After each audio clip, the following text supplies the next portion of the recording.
Welcome to the El Salvador SV News Podcast, a space for conversation and reflection where we explore current topics from El Salvador and the world together. You can support this project via PayPal. You'll also find details in the description of this content, or by purchasing digital content of products you might like.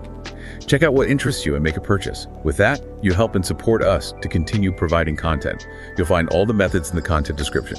Find us on your favorite platform, on Spotify, Amazon Music, Apple Podcasts, TuneIn Radio. We're on almost all platforms as Noticias El Salvador SV. You know, if you're tracking the global news flow today, the experience is, well, it's almost dizzying. Whiplash, really. Exactly. On one hand, we're seeing these undeniable, tangible domestic victories. I mean, a capital city reporting a day with 0 homicides. It's a huge deal. It is. These are measurable, immediate wins. But then, on the other hand, buried right beneath those headlines, we have these massive financial risks and geopolitical shocks that could wipe out years of progress almost overnight. Okay, let's unpack this. Our source material for this deep dive gives us this really complex, multi-layered view of the world. It's anchored mostly by what's happening in El Salvador at the end of 2025, but it's framed by these huge discussions around macroeconomics and, well, some very high-stakes global tensions. And that's really the mission, isn't it? To dissect that contrast. It is. The tension between that visible, immediate political success and these massive long-term financial liabilities. So we're going to look at domestic security, dive deep into a looming pension crisis, and then shift to the United States and the debate over monetary policy. You know, that contrast is really the defining feature of modern governance. It's the gap between political perception and the cold, structural, actuarial reality of things. That's a great way to put it. A successful security headline buys you political capital. Public approval, sure, but it offers zero relief for a long-term debt obligation. We have to look past the surface to see the true stability profile. And that's exactly the perspective we need. So let's start in El Salvador, where that narrative of transformation is so strong. On the institutional front, we're seeing major changes coming into full effect. They had the constitutional reforms. Exactly. Reports indicate reforms for the Supreme Electoral Tribunal, the TSE, and the judicial branch are effective, well, right now, starting December 25th. And this is a clear signal of political consolidation. Right. These are the kinds of institutional shifts where the government is locking in control. For international investors, this sends a dual message. Certainty on one hand, but risk on the other. Precisely. One of sustained political certainty, which they generally like, but at the same time, a potential increase in institutional risk because of that concentrated power. And that consolidation is backed up by an absolutely compelling security narrative. I mean, consider the report that the country recorded 0 homicides on Tuesday, December 23rd. It's remarkable. That one fact fundamentally redefines security and quality of life for millions of people. It's a game changer for public confidence. It really is. It's difficult to overstate how transformative that level of security improvement is for society. However, that success story runs right alongside these ongoing high-control regime measures. We're seeing reports detailing intense security operations. Like the fireworks. Yes, the confiscation of over 2,700 Salvadors, those are fireworks, and 360 detonators just in San Salvador Centro. It paints a picture of a state maintaining total hypervigilant control. And that hypervigilance, while effective, naturally feeds into the international scrutiny about methods and civil liberties, which, in turn impacts the country's external image. Which brings us directly to the CECOT prison facility. A huge point of controversy. Right. We saw references to a report apparently scheduled for a United States broadcast that was not aired. And this report supposedly claims that almost no Venezuelans sent to CECOT committed serious crimes. It's a very specific and provocative claim. It goes right to the heart of due process and the nature of the detentions. And when you combine that with separate news about the controversy surrounding CBS postponing its 60 Minutes program on CECOT entirely, you get a clear indication that this topic is incredibly sensitive and politically charged on a global scale. So for the country's economic risk profile, how do you weigh that? The stability from the security wins versus the turbulence from these international controversies? Well, what's fascinating here, from a purely financial lens, is that investors are trying to figure out which factor is more durable. If the political structure seems stable and the security gains hold, then certain capital will prioritize those tangible safety improvements.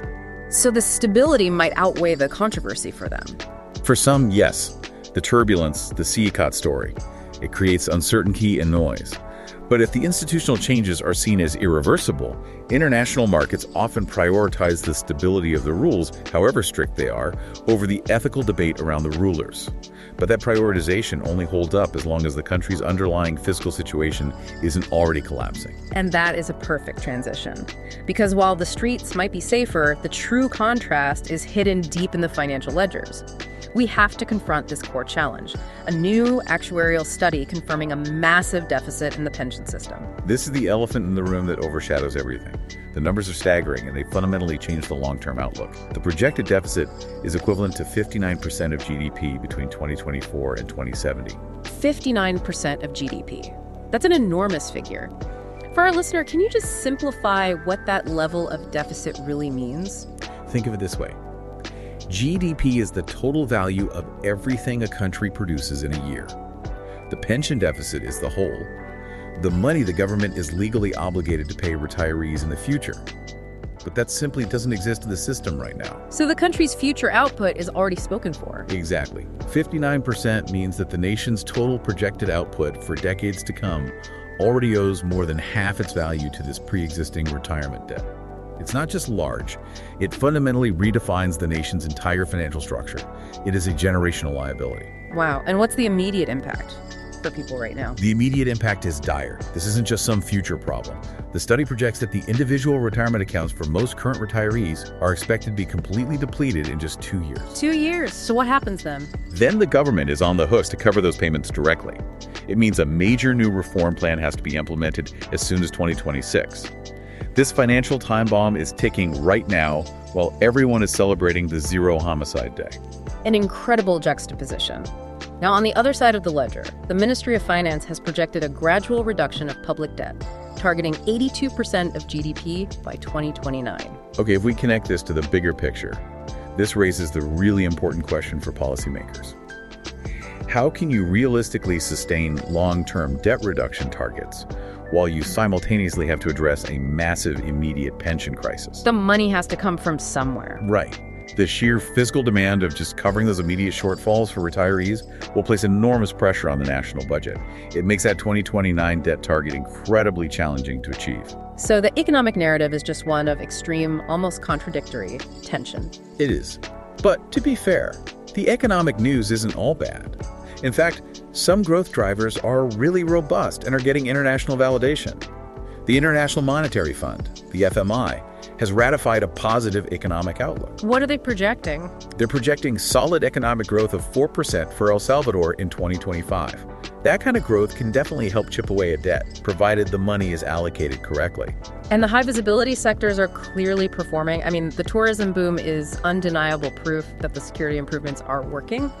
El Salvador reached 4 million international visitors between January 1st and December 21st. 4 million people. That's a massive input of foreign currency, a direct economic multiplier.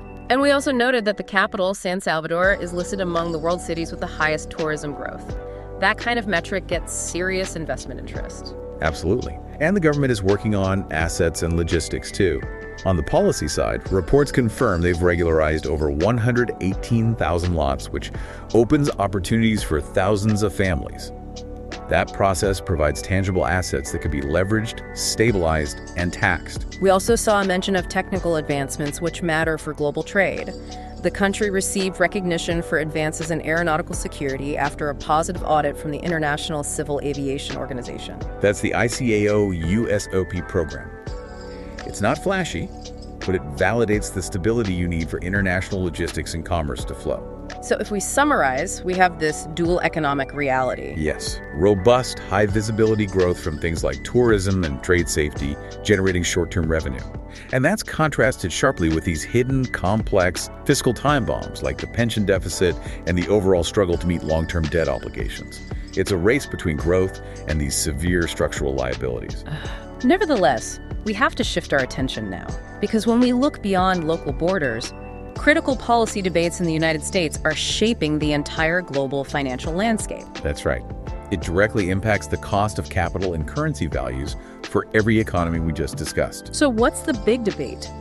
The main debate swirling around the Federal Reserve right now is about the very foundation of modern monetary policy, the 2% inflation target.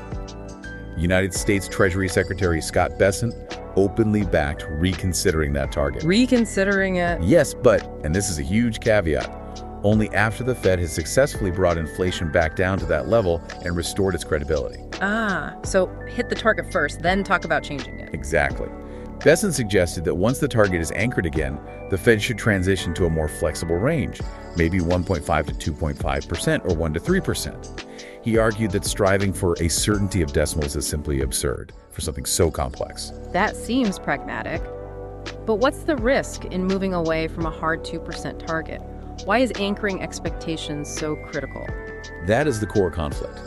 The risk is losing those anchored expectations. Essentially, that's the market's and the public's belief that the Fed will actually achieve its target. If people believe inflation will be 2%, they factor that into wages and prices, which, ironically, helps the Fed achieve it. A self-fulfilling prophecy. In a way, yes. If those expectations become de-anchored, people start making decisions assuming higher inflation, and it becomes a real self-fulfilling prophecy, making the central bank's job exponentially harder. Which is why the timing is so important. That's why Bessent was so strong on the timing. He stressed that changing the target while inflation is still above 2% risks, giving the impression that when you are above a level, you always adjust it upwards. Credibility comes first. So where does the United States economy stand right now relative to those targets? They're close, but not there yet. The recent data shows the CPI in a 2.7% increase year over year. The PCE, which the Fed prefers, was up 2.8%. So these figures really validate Bessent's caution. The fight isn't won. And of course, this has political dimensions. Bessent attributed the ongoing price increases to the previous Biden administration, but he also introduced a specific mechanism he said was driving prices. The immigration link. Right. He suggested that the influx of undocumented immigrants drove up rents, arguing that this specific driver contributed significantly to suffering among the American people. And that's a direct connection. Housing costs, especially rents, are a huge and sticky part of inflation data.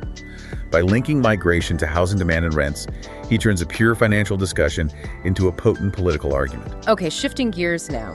While we've been focused on finance and economics, the geopolitical backdrop is really defining the limits of global stability. And here's where we see that intense, high-stakes tension playing out. It feels like it's escalating everywhere. It does. We have escalating rhetoric between Israel and Iran right now. Prime Minister Netanyahu issued a very severe public warning, stating that any action against Israel would be met with a very severe response. And he's meeting with President Trump. Our reports confirm that, yes. Netanyahu will discuss this with United States President Trump on December 29th in Miami, which indicates just how serious the concern is. A meeting at that level confirms the severity. High-level talks about military deterrence immediately feed into global risk assessments, especially for energy markets. Then shifting to Europe, we have reports detailing a massive Russian missile and drone attack against Ukraine's energy and military infrastructure. We're talking more than 30 missiles and over 650 drones in one overnight assault. The scale of that is enormous. And the impact was immediate. Near total power cuts in several Western regions, Rivne, Ternopil, and Khmelnytsky, and emergency cuts in major cities like Kiev and Odessa. And for the global financial system, this war just continues to be a significant drag, a constant source of volatility for commodities and energy prices, which in turn impacts the inflation fight in the United States and debt management everywhere else.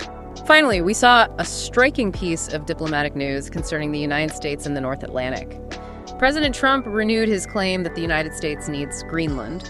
Not for the first time. No, but this time he stated explicitly that the reason is for national defense, not for fossil fuels. And this comes at a very interesting time. It does. It's particularly provocative because it follows reports that Denmark recently declared the United States as a threat for the first time in its history. That's a fundamental diplomatic shift between historic allies. The speed at which these core relationships are recalibrating is dizzying. Denmark viewing the United States as a threat that signals deep instability in NATO and Arctic defense. It reinforces this whole theme. Geopolitical instability is mounting faster than local governments can implement reform. So when we put it all together, when we synthesize everything we've looked at today, the theme that binds all these disparate events, from zero homicides to the 2% inflation target, is that sharp tension between short-term, visible political success and the heavy lift of complex, long-term stability. That's right. El Salvador can justifiably celebrate security wins and a tourism boom. Those are real immediate improvements. Though they can't escape the 59% GDP pension deficit or the need for immediate reforms in 2026. The good news is only as good as the foundation it rests on. So what does this all mean for you? It means that being well-informed requires you to understand not just the splashy headlines, but the underlying, often invisible financial mechanisms. You need to know how a 59% GDP pension deficit can utterly overshadow a 4% growth projection. Because that deficit determines future tax hikes, debt restructuring, and eventually the stability of the currency itself. Exactly. Ignoring the 59% for the sake of the 4% is fundamentally misunderstanding risk. It also requires us to recognize the impact of factors outside of local control. We saw it with Treasury Secretary Scott Bessent, noting that immigration contributed to rising rents and inflation. This raises a really important question for all of us to consider. Which is? As countries pursue their own domestic, economic, and security policies, how much will the uncontrolled variables of global migration and the escalating geopolitical tensions we're seeing in Europe and the Middle East continue to be the primary drivers of financial instability worldwide, regardless of any local policy victories? That is the structural challenge that really defines the end of this year.